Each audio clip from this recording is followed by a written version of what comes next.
पाठ प्रवेश। प्रतीक और धरोहर दो किस्म की हुआ करती हैं।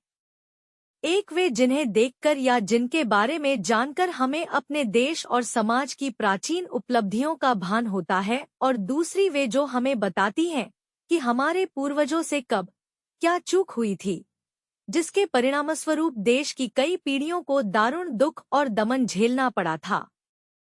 प्रस्तुत पाठ में ऐसे ही दो प्रतीकों का चित्रण है।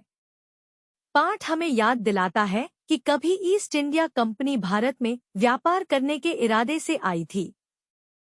भारत ने उसका स्वागत ही किया था, लेकिन करते कराते वह हमारी शासक बन बैठी। उसने कुछ बाग बनवाए तो कुछ तोपें भी तैयार की। उन तोपों ने इस देश को फिर से आजाद कराने का सपना साकार करने निकले जांबाजों को मौत के घाट उतारा। पर एक दिन ऐसा भी आया जब हमारे पूर्वजों ने उस सत्ता को उखाड़ फेंका, तोप को निस्तेज कर दिया। फिर भी हमें इन प्रतीकों के बहाने यह याद रखना होगा कि भविष्य में कोई और ऐसी कंपनी यहाँ पाँव न जमाने पाए जिसके इरादे नेक न हों, और यहाँ फिर वही तांडव मचे जिसके घाव अभी तक हमारे दिलों में हरे हैं। भले ही अंत में उनकी तोप भी उसी काम क्यों न आए जिस काम में इस पाठ की तोप आ रही है। Introduction. Symbols and heritage are of two kinds. One is those which by seeing or knowing about them we get to know about the ancient achievements of our country and society, and the other is those which tell us when and what mistake our ancestors had committed, as a result of which many generations of the country had to suffer immense pain and oppression. Two such symbols are depicted in the present lesson. The lesson reminds us that once the East India Company came to India with the intention of doing business. India had welcomed it, but in the process it became our ruler. It built some gardens and also made some cannons. Those cannons killed the brave men who had come out to fulfill the dream of making this country free again. But a day came when our ancestors uprooted that power. They rendered the cannon ineffective. Yet we must remember, using these symbols, that in future no other company whose intentions are not good should be able to establish itself here, and the same havoc should be created here again, whose wounds are still fresh in our hearts. Even if in the end their cannon is used for the same purpose as the cannon of this lesson. Company बाग के मुहाने पर धर रखी गई है यह 1857 की तोप। इसकी होती है बड़ी संभाल, विरासत में मिले कंपनी बाग की तरह साल में चमकाई जाती है 2 बार। इस पंक्ति में कवि ने 1857 की क्रांति के प्रतीक के रूप में तोप का उल्लेख किया है, जो कंपनी बाग के प्रवेश पर रखी गई है।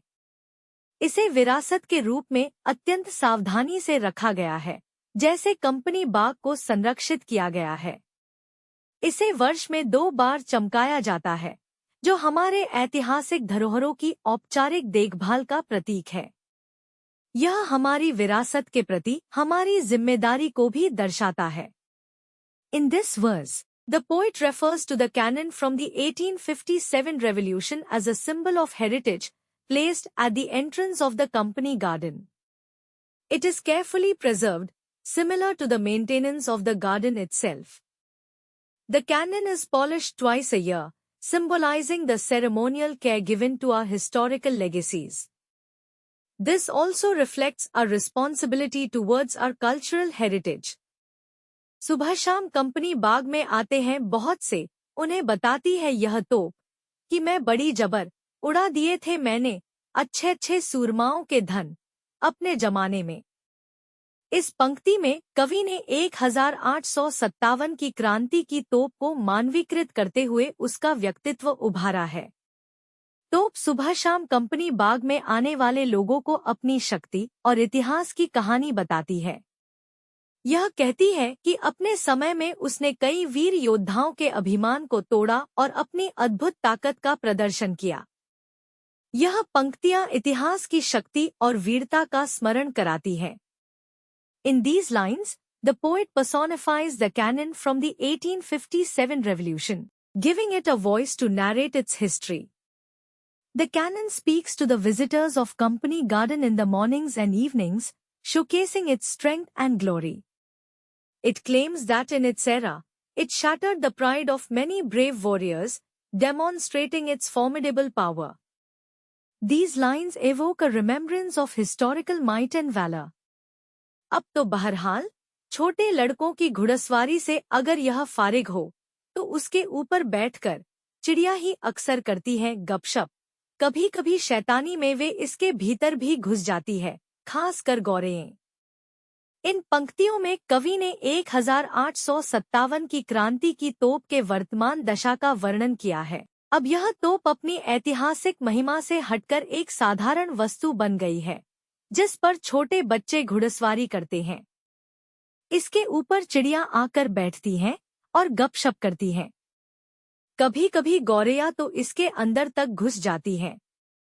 यह दिखाता है कि समय के साथ महान वस्तुएं भी अपनी ऐतिहासिक अहमियत खोकर आम जीवन का हिस्सा बन जाती हैं। In these lines, the poet describes the current state of the cannon from the 1857 revolution. It has moved away from its historical glory and become a common object, often used by small boys for pretend horseback riding. Birds perch on it and chatter, and sparrows sometimes mischievously venture inside it. This reflects how, over time, even great artifacts lose their significance and become part of ordinary life. वे बताती हैं कि दरअसल कितनी भी बड़ी हो तो एक दिन तो होना ही है उसका मुंह बंद। इन पंक्तियों में कवि ने जीवन की सच्चाई को गहराई से व्यक्त किया है। चिड़िया यह संदेश देती है कि चाहे तोप कितनी भी बड़ी और शक्तिशाली क्यों न हो, एक दिन उसका मुंह भी बंद होना तय है। यह पंक्ति यह बताती है कि समय के साथ हर ताकतवर चीज का अंत होता है। यह क्षणभंगुरता और परिवर्तनशीलता का प्रतीक है, जो हमें विनम्रता और सादगी अपनाने की प्रेरणा देता है। In these lines, the poet profoundly conveys a universal truth. The birds suggest that no matter how big or powerful a cannon may be, its voice is destined to fall silent one day. This line symbolizes the inevitability of decline and the transient nature of power. It serves as a reminder of humility and the acceptance of life's impermanence. Dear students, if you find these lessons explained is helpful, please share this video with your friends. Subscribe to our channel for simple and clear lesson explanations. Check the description for links to other lesson summaries and join our WhatsApp channel for daily Kannada and Hindi lessons, useful phrases and grammar tips. Start learning today and speak confidently.